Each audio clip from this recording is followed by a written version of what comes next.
കരൾ മാറ്റിവെക്കൽ ശസ്ത്രക്രിയ ആലപ്പുഴ മെഡിക്കൽ കോളേജിലും ആരംഭിക്കുമെന്ന് മന്ത്രി വീണ ജോർജ്. കായംകുളം താലൂക്ക് ആശുപത്രിയിലെ വിവിധ വികസന പദ്ധതികളുടെ ഉദ്ഘാടനം നിർവഹിക്കുകയായിരുന്നു മന്ത്രി. കായംകുളം താലൂക്ക് ആശുപത്രിയിൽ വികസന പദ്ധതികൾ പൂർത്തിയാകുന്നതോടെ ക്യാൻസർ ചികിത്സാ സൗകര്യം ഏർപ്പെടുത്തുമെന്നും മന്ത്രി വ്യക്തമാക്കി.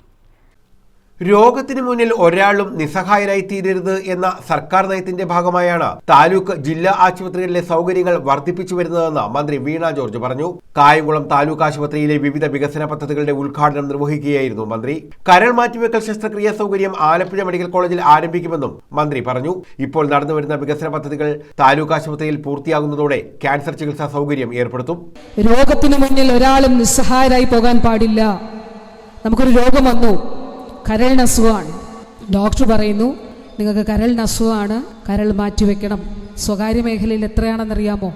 സ്വകാര്യ മേഖലയിൽ ലക്ഷക്കണക്കിന്, ഞാൻ നമ്മുടെ MLA ഓഫീസിലൊക്കെ ആളുകൾ വന്നിട്ട് ഫോമൊക്കെ ഒപ്പിടിപ്പിക്കാനായിട്ട് വരും. അപ്പം അവർ ലക്ഷക്കണക്കിന് രൂപ, 40-45 ലക്ഷം രൂപ സ്വകാര്യ മേഖലയിൽ വേണമെന്നാണ് പറയുന്നത്.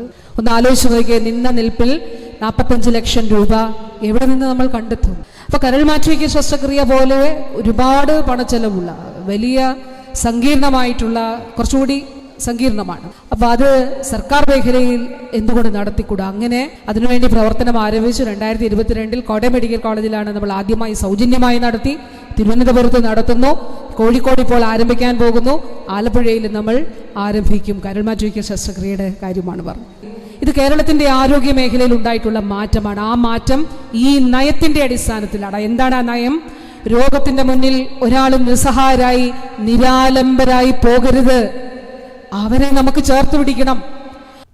ആശുപത്രിയിൽ നിർമ്മിച്ച ഓക്സിജൻ പ്ലാന്റിന്റെ ഉദ്ഘാടനവും മന്ത്രി നിർവഹിച്ചു. അഡ്വക്കേറ്റ് യു പ്രതിഭ MLA അധ്യക്ഷത വഹിച്ചു. നഗരസഭാ chairperson P Sasikala, director of health services doctor KJ Reena, Kayamkulam നഗരസഭാ വൈസ് ചെയർമാൻ J ആദർശ, ആരോഗ്യ standing committee chairperson advocate Farsana Habeeb, ജില്ലാ medical officer doctor Jamuna Varghese, NHM ജില്ലാ programme manager doctor Koshy Panicker, standing committee ചെയർപേഴ്സൺമാരായ മായാദേവി, SK സുനാഥ, PS സുൽഫിക്കർ, ഷാമില അനിമോൻ, ആശുപത്രി സൂപ്രണ്ട് ഡോക്ടർ S ഷാജി തുടങ്ങിയവർ പങ്കെടുത്തു.